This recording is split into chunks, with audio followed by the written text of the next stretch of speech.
Going.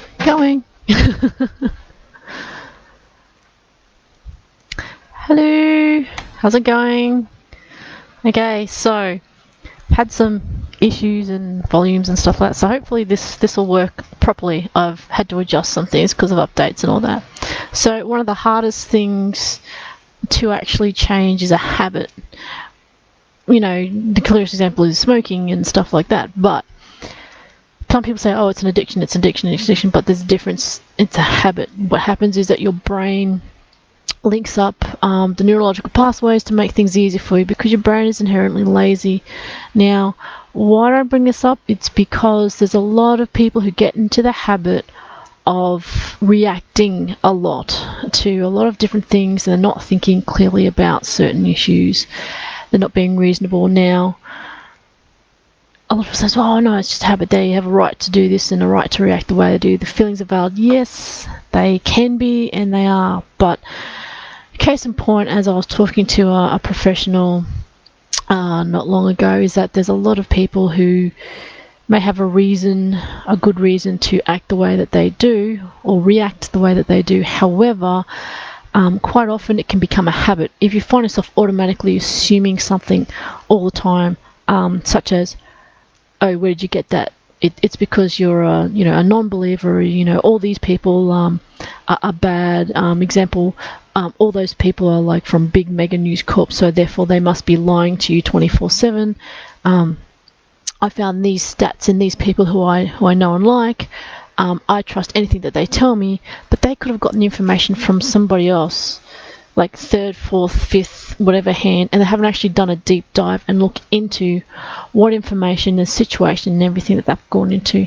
Now, this happens a lot because a lot of people have gotten into the habit with a lot of social media of just reacting to things, and they're very brave in doing it because it is social media. They don't get any blowback.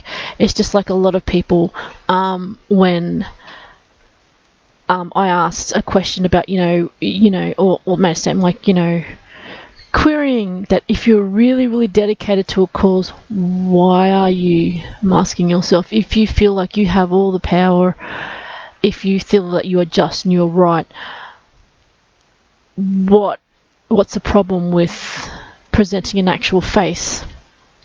And a lot of people saying, oh, well, because they're terrified, people have gone missing, blah, blah, blah. I said, look, people go missing all the time, and we don't know the real stats on people going missing because they're missing. You don't know where they are.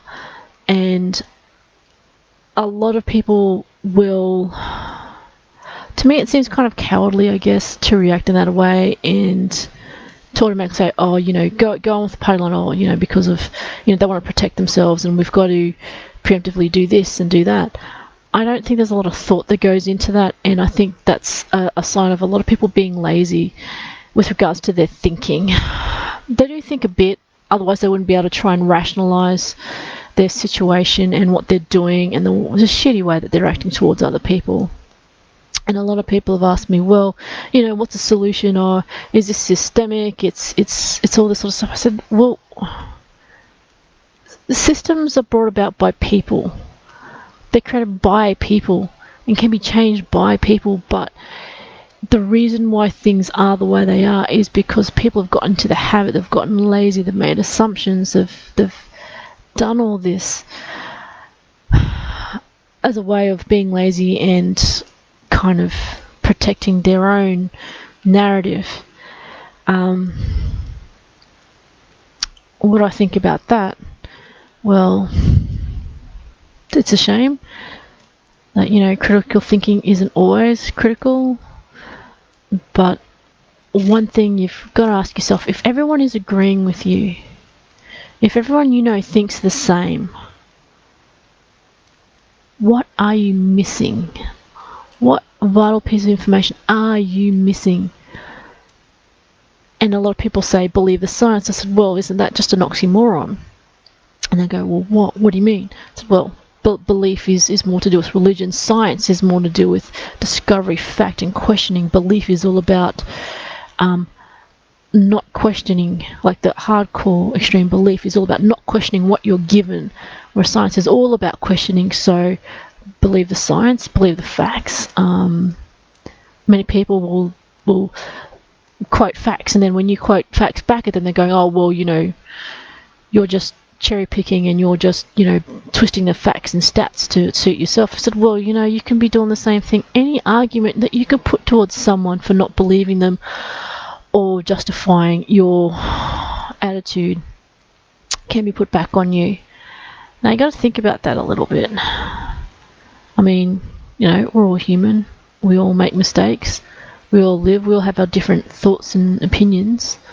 But, yeah, I say that the hardest thing to break is a habit. It's the habit of assuming that you're right, assuming that the people have done their background checks, assuming that, certain people from certain backgrounds and cultures think a certain way, act a certain way, are a certain way. That's a habit. That's stereotype. That's prejudice, which can be positive or negative. It doesn't necessarily have to be bad. I guess that's the thing. When you really boil it down to a lot of the basics, and a lot of people ask me, well, what's the solution? I said, well, how about this? Don't be a dick. Try treating other people like you want to be treated. If you're treating other people crappy and you feel that they deserve it, don't you think that there's someone out there who's treated you felt that you've been treated crappy by, and they feel that you've deserved it? I don't know. There are some things I believe that, hey, I probably didn't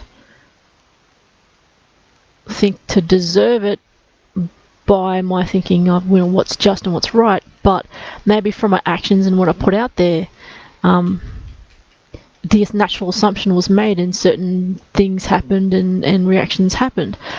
But I guess what I would like to say is that how do you break a habit? It's hard. You got to recognize you actually have one in the first place. At the moment, I see people getting to the habit of making excuses for shitty behavior. They say things are systemic. Well, that could be. That can change. They say things are cultural. Yep, that can change as well. But where it actually starts, more importantly, and how it's more effective and how it's more long-lasting for a change is when you start in your local community and when you start with yourself. I reckon the hardest thing and the hardest people to change is yourself. The hardest person is yourself to change. Change your mind, change your thinking, just change the way you go about things. I mean, everyone has their own routines. Just think how easy it's for you to do like a small routine, but then you realise some things you're just in the habit of doing all the time, every day, because that's your routine, that's your habit. How hard is it to change? It could be quite difficult because, it's different, it's change, it's scary. So I've got to wonder at a lot of people who immediately sort of leap onto anything and everything, and they're just reacting all the time, always reacting. They're not acting with thought and consideration. So, do you think habits are the hardest things to change? I think they are. It's what someone quoted, it's the gentlest of chains but hardest to break is a force of habit. Anyway, I best be going. I've got a few things to do. You stay kinky and be good to each other. Keep calm. Keep being kinky. See ya.